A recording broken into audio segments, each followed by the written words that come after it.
you're someone who has been thinking about purchasing a Cricut machine, or you already have one and aren't quite sure how to use Design Space, let me show you around a little bit.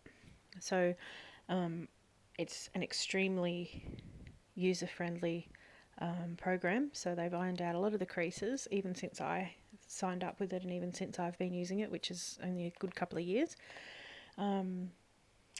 Yeah, there's just so much you can do. So you can go to your templates here, we'll start with that, and you've got tags. I mean, these are actual templates, so you can use these as a basis to create maybe a design across the back of this chair, or a wrap for this candle, a design on this shirt. There's just, yeah, shoes, endless amounts of templates to use things, so you can position things and visualize them actually on, for instance, this dishwasher, or across this folder in your office. Excuse me. So on. So yeah, very handy there. Yeah, it's pretty much anything you can think of is in there, even a KitchenAid.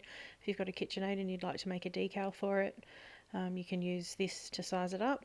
Obviously it's not going to be exact size, but you'll get the placement. It's more for the placement. Sugar canisters for your pantry, onesies, you name it, it's there. Very handy.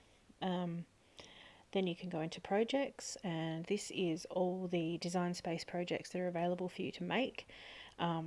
There are a lot of them that aren't available unless you have a Cricut monthly subscription, which is affordable, and it does open up plenty of avenues for you.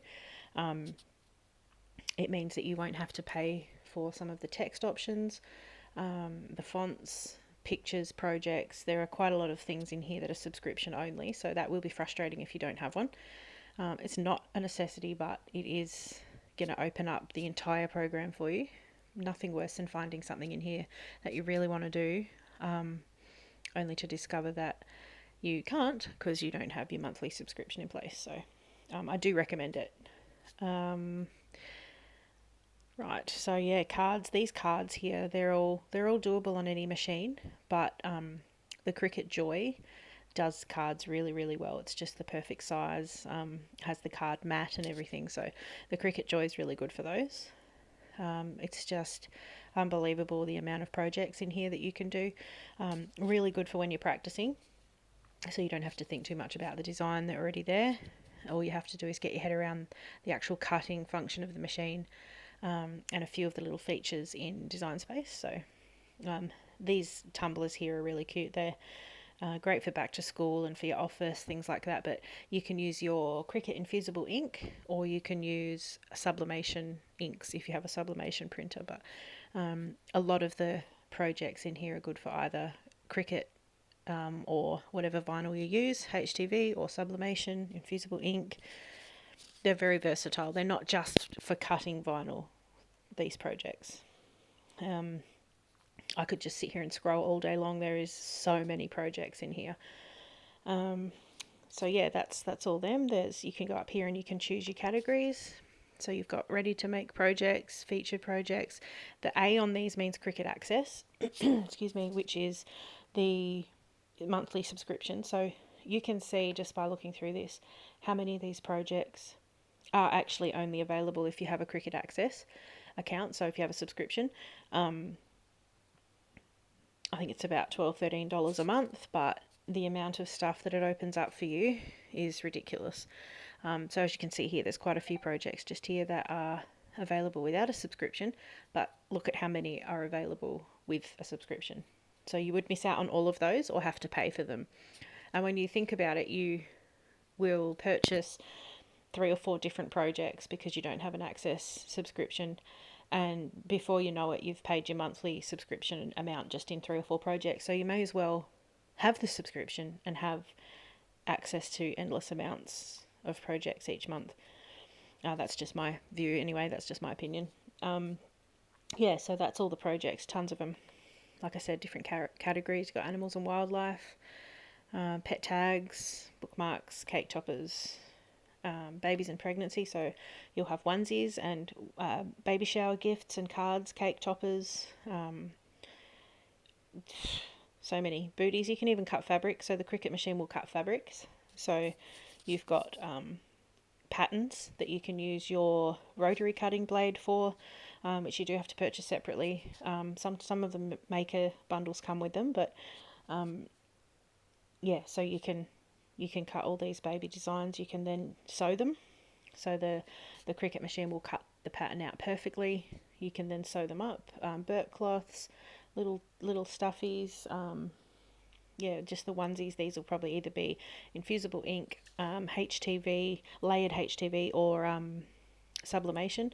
Either way, so you don't have to use Design Space just for cutting projects. You can actually use it to lay out a design that you then save as a print project. So then you would print it and print it via your sublimation printer to then put onto something with heat. So it's not just for Design Space is not just to be used with the cutting function of the Cricut machines. So yeah, quilting projects even, it'll cut all your squares out for you perfectly, of course, so with laser precision. So then you just have to sew them up. What else? Christmas clothing. If I go into clothing, that just further reinstates things you can do with sewing as well. So the cutting, there's hats you can do. You can get small little heat presses which are perfect for hats, just enough to fit in your hand so that you can just sort of roll them over the front of the hat without trying to fit one under a proper big heat press. Although these days you can get the 6-in-1 heat presses which have a hat attachment, so that would just sit perfectly on the heat press, on a mold type thing, and you would just press them then. So there's lots of different options. What else is in here? We've got colouring. You can make colouring pages, mandalas, and all sorts of little funky things if you've got children or if you're a school teacher. I mean, if you're a school teacher, Design Space is absolutely endless with projects and materials and resources and things you can do. If you do have Design Space without having an access, there's a lot of free things in here, but yeah, like I said, you won't get nearly as many free projects as you will access ones. So yeah, that's you can spend hours going through all of these. There's huge amounts of projects to do. So if we move on to shapes now, so this will take you back to your canvas. So this is your canvas. You can adjust the measurements here, whether you want inches or centimetres, depending on where you are and how big you want your canvas. And basically you can just do that by going, I believe, into settings. Yeah, and you can change your canvas settings here. You can have a full grid, a partial grid, or no grid at all. I personally tried it with no grid and I just found it too hard to get the sizing correct, so I prefer the full grid myself. Depending on where you are in the world, you can have an imperial measurement or you can have metric. So shapes, you've got tons of different shapes, and again there's that access again included with subscription, so these ones will not be included if you don't have access, so you'll basically just have access to the basic shapes. So that's that. There's plenty of shapes in there to use. You can just use them as templates or make something out of them, badges and all sorts. So then there's images. Images is again just like the projects. The amount of categories and whatnot that you can get for this one is crazy. So animals, these are all images you can put on cards, you can have cut out, you can use a sublimation. I could again sit here all day looking through all of these. There's so many. So I'll just leave that one to you guys to have a look through. There's all your different categories of animals as well. So each category has a subcategory, which is why I said you could sit here for hours looking through it all. Text, pretty self-explanatory. You'll just type things in here, highlight it by clicking at the beginning and dragging across, going up here to font, and you've got tons of fonts. It's written out in the Quick Brown Fox because that's the only sentence in the English language where you have every letter of the alphabet, if you're ever wondering. So it gives you an idea of what every single letter of the alphabet looks like in that font. So you can just then scroll through. Again, you see the little access, so if you don't have a monthly subscription, that will be replaced with a price. So your project, when you go to make it, will come up with a price. You'll have to pay for it before you can actually get to the cutting stage. Yeah, so definitely worth having the subscription. So I'll just choose one randomly. Let's just go with this guy because it's easy to read.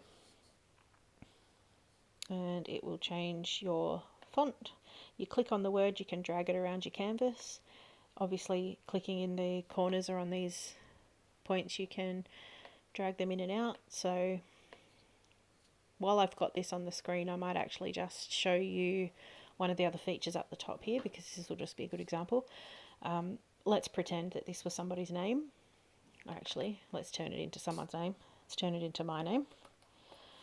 So we want to make a sticker out of this. Perhaps you want to layer two types of HTV, which is heat transfer vinyl, or you want to layer two types of vinyl on a drink bottle or on a book or something. You'll need an offset, and an offset is the outline that you see on a lot of stickers. So you'll have your actual word, and then you'll have an outline or an offset around the outside. So you can have two different colours of offset, or you can have white, or if you're doing a sticker, you might just want a white border around it. You may not want any border, which means you don't add an offset. So in this case, you'll just highlight your word, go offset, and now you can choose how large you want it. As you can see, there's a faint blue line around the outside of my word. You can have a thin offset. I'll just move that out of the way actually, so you can move it down here so you can see it happening. Offset. See how there's the blue line? So that's the cut line. So as you see, if you move it in closer, you're going to have cut lines in these little bits here, which that's fine if you're happy with that, but that is going to make it trickier for you for placement. So if we just shift it out a little bit, I reckon that's a pretty decent offset. And you can weld offsets, means it stays sort of as one piece. I'll show you the weld option in a moment. If you say apply, then there's your word with your outline. So at the moment, you'll notice up here the black dot showing that the offset is actually going to be black. So we can change that. Let's say I want it to be purple, or I want it to be yellow. We'll leave it at yellow for the moment. So that would be my offset is yellow, and my text, I'll change that colour to maybe pink, or maybe I want it purple. Let's make it yellow and purple. So although this is not going to tell your Cricut machine, obviously, because it's not a printer, it's not going to tell it what colours, but it helps you differentiate between the two. It also tells the Cricut machine that you have two different cuts. So each colour is a cut. So over here we've got, you'll see on the right hand side, we've got the font, which is the word, which is Leah, and then the offset is the yellow. So you see how they separate. That's why they're separate over here. You want them to be separate if you want them to cut separately. If you didn't, I'll just go back, just undo. Undo is up here in the top left hand corner. So I'm just going to put that back. If you wanted that to be, say you were printing and not cutting, you wanted that to be one thing, you would highlight them. And then down the very bottom here, on the bottom right hand corner, you would go either attach or weld. Weld's going to take it away. So just back that out if that happens. Highlight them again and attach them. So you're attaching both those layers together. Now they're going to cut, because they're a cut file, they're going to cut as one.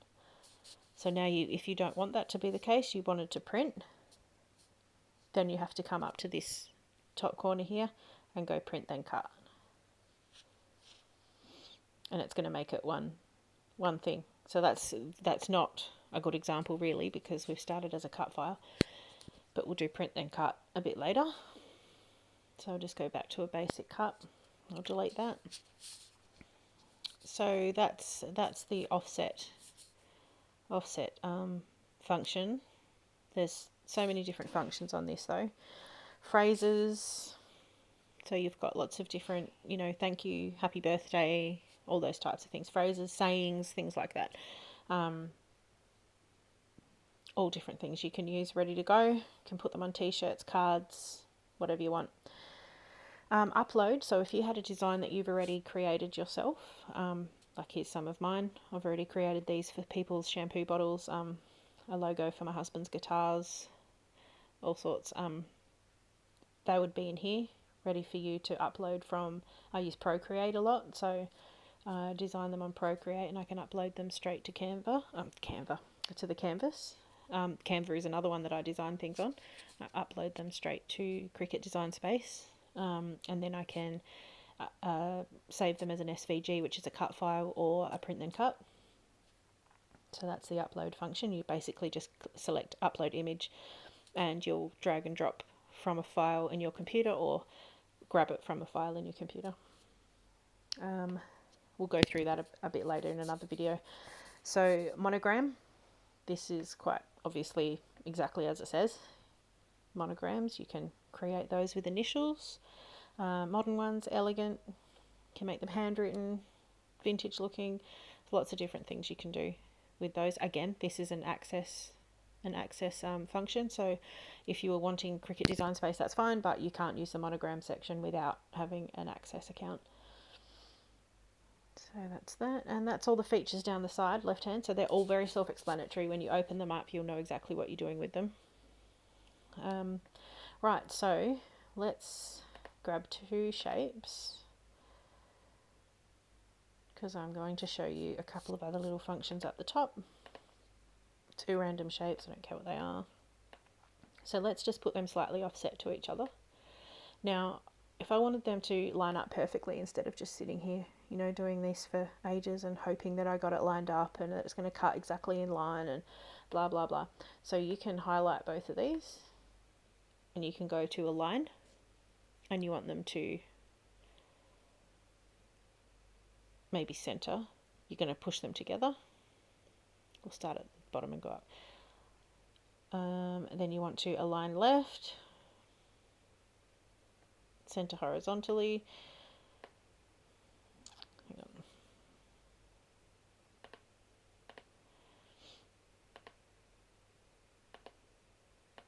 Sorry, let's get my bearings. Okay.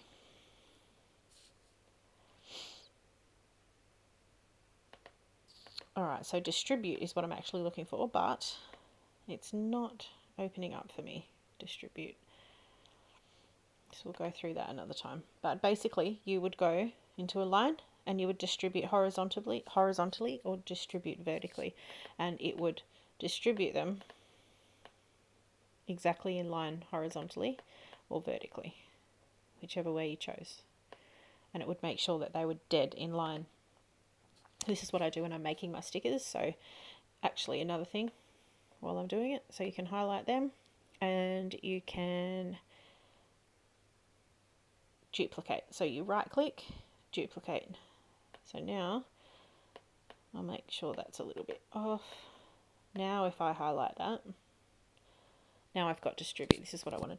So now you can distribute them horizontally, distribute vertically. It's doing it all silly. Bad example. I'm sure you get the idea though. Not quite sure why it's doing that actually. But either way, that will distribute them evenly. So just get rid of those. Then you've just got your other functions up the top. I'll just pop a shape on there so that it opens them up. So you can arrange things, bring them forward, bring them front. So if let me just do this, and I'll do a heart. I'm going to change the heart to red, put that over the top, and then arrange is I want to send it backwards or send it to the back. So let's say we had 3 layers. Sending it backwards would mean 1 layer back. Sending it to the back would mean all the way back behind. So it would be on the canvas. So if I was to just send that backwards, there it is there.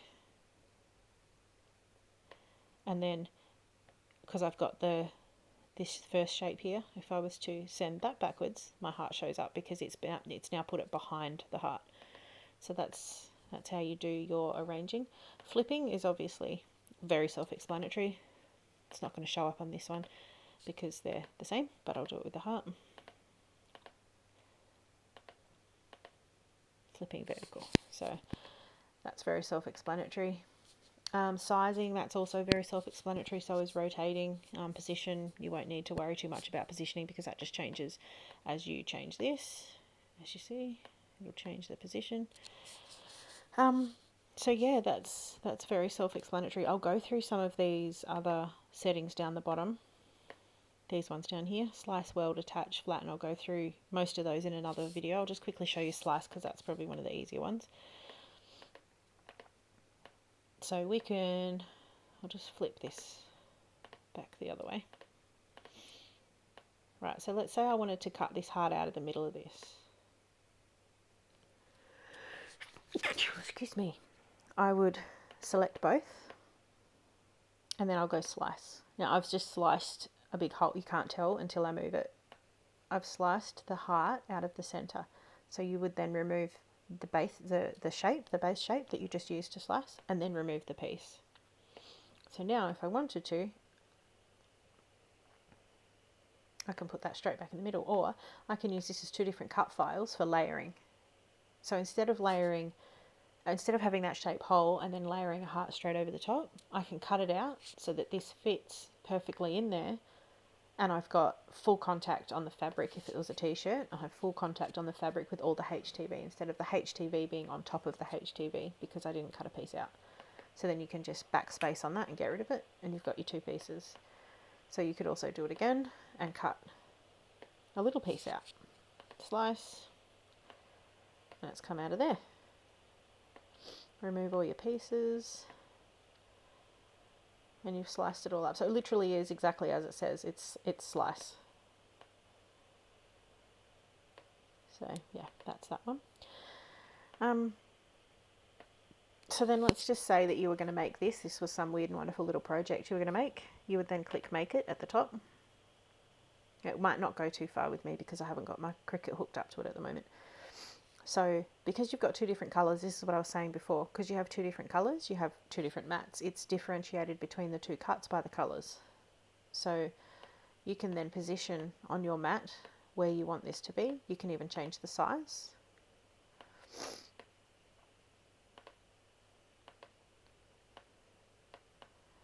No, you used to be able to change the size. That has changed. That's okay. So you would just go back if you wanted to change the size. You go cancel, takes you back to your mat. You can then change the size. So that would be one cut. And if this was HTV and it was a word, you would definitely be selecting mirror to mirror it. So when it goes onto your fabric, it's the right way around. And then you've got your second cut, which is the second colour. And yeah, you can shift them all around the mat to wherever you want it to cut from. If you have a iPad, you can do a snap mat, which means you can hold the iPad over the top of the mat and it takes a scan of the mat and with your vinyl already laid on it, and then you can then move these around onto the photo to position your pieces over the scraps of vinyl, for instance, that you might have.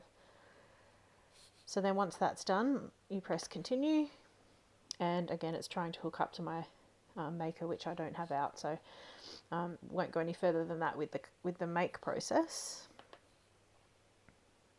So yes, I do want to cancel the cut.